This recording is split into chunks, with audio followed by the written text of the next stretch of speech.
Muchos directores corales alrededor del mundo han tenido que trabajar con coros de niños y coros de adultos. En este segmento de Entre cantos y cuentos, el maestro Wirth nos explica cuáles son las diferencias más importantes entre ambos coros.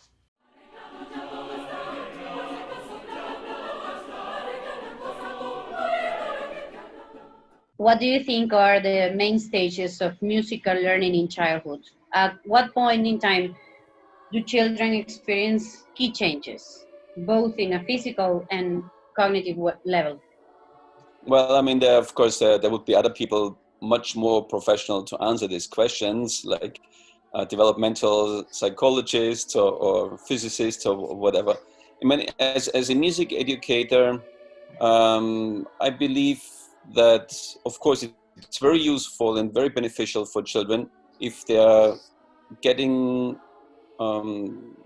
if they are involved in some kind of music education from the early childhood. That could be like just singing in the family with the mother, or just listening to music when they're 1 year old or 2 years old and they sing some very simple children's songs. So I think this is one of the most important stages in development of music education is the family, the parents singing together, drumming together with the children.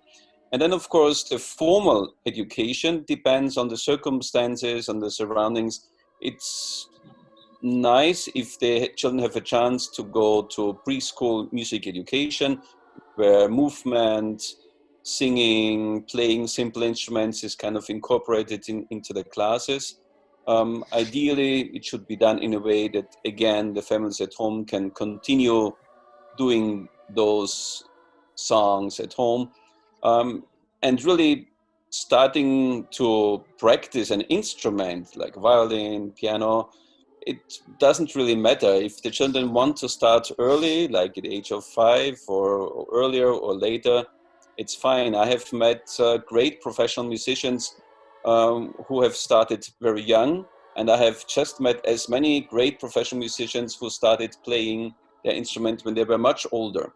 And one of the many very good friends of mine, he's a conductor in Europe. Actually, he played violin when he was in the boys' choir, and he started to play piano when he was 15. And 4 years later, he was a quite famous accompanist already. So even to start piano classes with 15 seems to be fine. In your experience conducting all over the world and assuming a healthy use of vocal technique in all scenarios, have you noticed any difference in the sound of children's voices across different regions? And if you have noticed that, why does that happen? I think there is, of course, a difference in the sound production according to the tradition of the music making. For example, in Serbian traditional folk songs, it's very often very loud, a little bit forced singing, what we would call a forced singing in classical music, or other areas, for example, in China, if they sing that some of the traditional music, it for us, for my ears, sometimes it sounds a little bit squeaky, but it's according to that music. If we take this music, if we do different music with them, children all over the world can sound the same.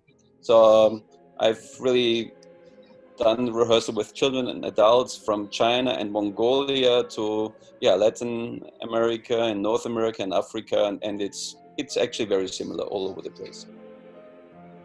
In your last visit to Venezuela, you conducted a great children choir that was made of Niños Cantores de Venezuela, Niños Cantores de los Teques. One of those choirs I'm a conductor of. And if you want to see this concert, is in the YouTube channel of El Sistema. It's an amazing experience. But also you work with Coral Nacional Simón Bolívar, which is the main choir here in El Sistema. And in both cases, you perform a high level, a very demanding repertoire. So what are the difference to consider when you're working with children choirs versus adult ones? I mean, there are some difference, of course. There is the attention span. with adult choirs. In most, not in all cases, but in most cases, that's longer than with children. And of course, in most cases also with adults or professional singers, they have a much greater urge of learning to what they do already. So they realize if something doesn't work the way we would want altogether, they really are willing to work very hard on getting to the goal. But overall, actually, I think it's the same. So if we work with children's voices, we want to get to the most professional possible result as we can.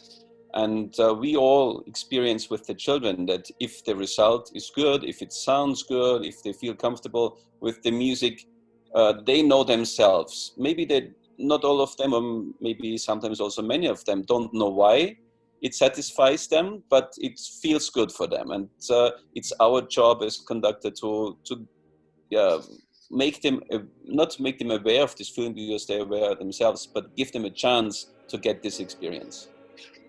Now, considering the economic crisis that generated the COVID-19 pandemic, what are your thoughts on whether musical institutions will be able to ensure their continuity in time?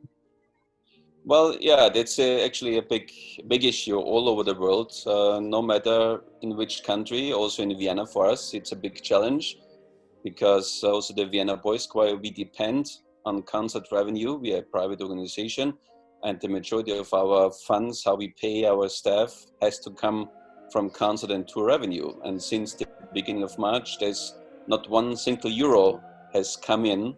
But of course, we need to pay our staff. So this is a big challenge, and we are trying to find different ways. We are not really reached our goal yet, but we will. I'm quite optimistic. But I definitely think that musical organizations will survive, because I feel very strongly that the people are very much looking forward to going to performances, going to live concerts again. I mean, I've been involved in a couple of benefit concerts, even in the little valley where I live in, and it's people feel very, very happy when they have a chance to hear live music again. So I think it's just a matter of time.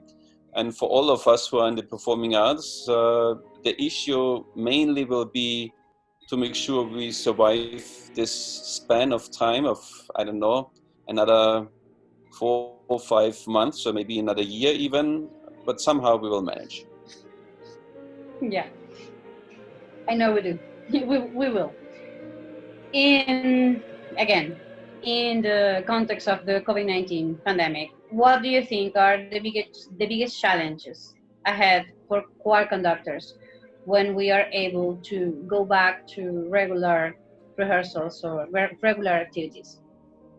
Well, I think the challenges are probably quite different according to the areas where we work in. We in Vienna, for example, we have started with small groups already to work again with the children, with keeping distance and keeping all the hygienic, like washing their hands and all kinds of stuff. So in that sense, I think for the next months, we will be able to start working again, but it has to be done with a very clear attention on making sure, or trying to make sure, that if there's a child or a singer or a conductor has the COVID-19 in virus in them, not knowing, very likely, that there is enough space between them, and there's ways to make sure that nobody gets infected. And on the other hand, I think we need a positive approach. And I personally see it, I want to be careful because I don't want to infect somebody who might become quite ill after getting it. On the other hand, I myself, I'm not very much afraid. I mean, I'm careful, but in case I get the virus, well, then I get the virus. Hasta aquí la segunda parte de la entrevista con el maestro Gerald Wirth, director de los Niños Cantores de Viena. Si te ha gustado este video, recuerda darle like, suscríbete y ve la tercera parte aquí.